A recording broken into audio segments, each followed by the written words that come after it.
Nandito kami ngayon sa beach. Ano ba to? 2007 summer. Ayan si Lolo. 2008. Ayan o, 2008. Yo, ayan siya. Oh. Naka-green na trunk. Kulang na lang maging tibak. Ito ang aking kasama. Oh, tsaran, tumingin ka, Gracia. Kumain ng pizza, manipis.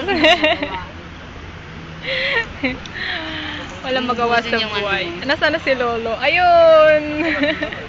Bakit ka yan? Paano yan? Oh, lakas ng energy ni Lolo. Yung ulo, nasa... Bye-bye na. Bye-bye to Lolo. Oh, di ba? Ang cute. Hindi pa tayo spook. Love. Hi, welcome 2008 summer. Diba? 2000 summer na ba? Oo naman! Summer na! Talaga?